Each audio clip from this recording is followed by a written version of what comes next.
Hi friends, welcome to Y2K Samayal. இன்னைக்கு நாம பார்க்க போறது 15 நிமிஷத்துல செய்ய போற ஒரு அருமையான ஸ்வீட் ரெசிபி. பால் பவுடரை யூஸ் பண்ணி தான் இந்த ஸ்வீட் இன்னைக்கு நாம செய்ய போறோம். கடையில வாங்குற பால்கோவாவை விடவே இதோட டேஸ்ட் ரொம்பவே அருமையா இருக்கும். எந்த விதமான preservative சேர்க்காம இந்த ஸ்வீட் இன்னைக்கு நாம செய்ய போறோம். 4 ingredients யூஸ் பண்ணி ரொம்ப அருமையான milk burfi செய்யறது எப்படின்னு பார்க்க போறோம். அதுக்கு முன்னாடி நம்ம சேனலை இன்னைக்கு தான் நீங்க ஃபர்ஸ்ட் டைம் பார்க்கறீங்கன்னா சேனலை subscribe பண்ணுங்க. கூடவே பக்கத்துல இருக்க பெல் ஐகானை கிளிக் பண்ணுங்க.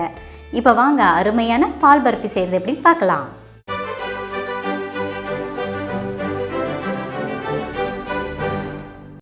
மில்க் பர்ஃபி செய்யறதுக்கு ஃபர்ஸ்ட் ஒரு பேன்ல 1/4 கப் அளவுக்கு நெய் எடுத்துக்கலாம். உங்களுக்கு நெய் அதிகம் வேண்டாம்னு நினைச்சீங்கன்னா அதுல பாதி அளவுக்கு நீங்க ஆயில் ஆட் பண்ணிக்கங்க.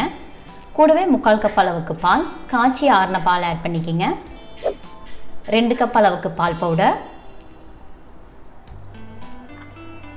1/2 கப் அளவுக்கு சர்க்கரை, இது எல்லாத்தையும் சேர்த்து நல்லா மிக்ஸ் பண்ணிட்டு ஸ்டவ் ஆன் பண்ணிக்கங்க.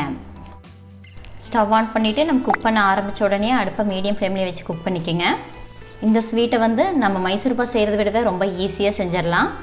4 இருந்து 5 நிமிஷம் போல் கையெடுக்காமல் குக் பண்ணிட்டா இருந்தாலே போதும். நம்ம ஆட் பண்ணிக்க சர்க்கரையெல்லாம் கரைஞ்சி பால் பவுடரோட நல்லா மிக்ஸ் ஆகி ஒரு திக்கான கன்சிஸ்டன்சியில் வரும். அவ்வளோதாங்க, மில்க் பர்ஃபிக்கு தேவையான மிக்சர் ரெடி ஆயிடுச்சு. இந்த ஸ்டேஜில் நம்ம ஸ்டவ் ஆஃப் பண்ணிடலாம்.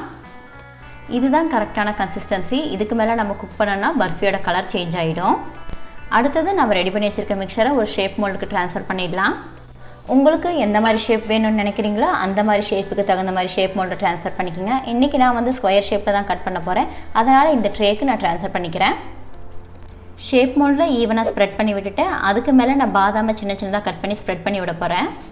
பாதாமுக்கு பதிலாக உங்களுக்கு எந்த நட்ஸ் பிடிக்குமோ அந்த நட்ஸை சின்ன சின்னதாக கட் பண்ணி இது கூட ஆட் பண்ணிக்கோங்க. நட்ஸை ஆட் பண்ணிவிட்டு அது ஜென்டிலாக நம்ம ப்ரெஸ் பண்ணி விட்டுக்கலாம்.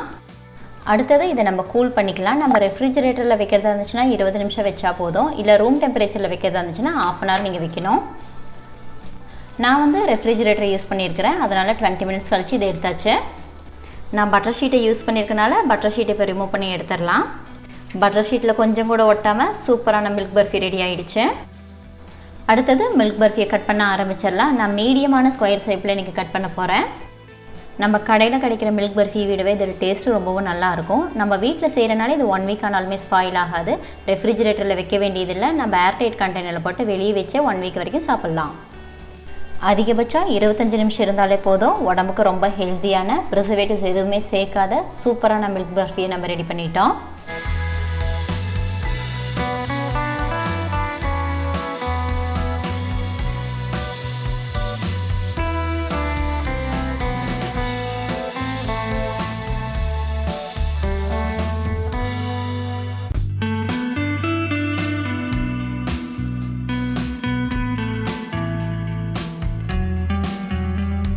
அவ்வளோதாங்க, அட்டகாசமான மில்க் பர்ஃபியை நம்ம ரொம்ப ஈஸியாக செஞ்சுட்டோம். இந்த ரெசிபி உங்களுக்கு பிடிச்சிருந்துச்சுன்னா லைக் பண்ணுங்கள், உங்கள் ஃப்ரெண்ட்ஸ் அண்ட் ஃபேமிலிக்கு ஷேர் பண்ணுங்கள். இந்த சாஃப்டான மில்க் பர்ஃபி ரெசிபியை நீங்களும் ட்ரை பண்ணி பார்த்துட்டு எப்படி இருந்துச்சுன்னு எனக்கு கமெண்ட் பண்ணுங்கள். மறுபடியும் இன்னொரு ரெசிபியில் பார்க்கலாம். அது வரைக்கும் பாய்.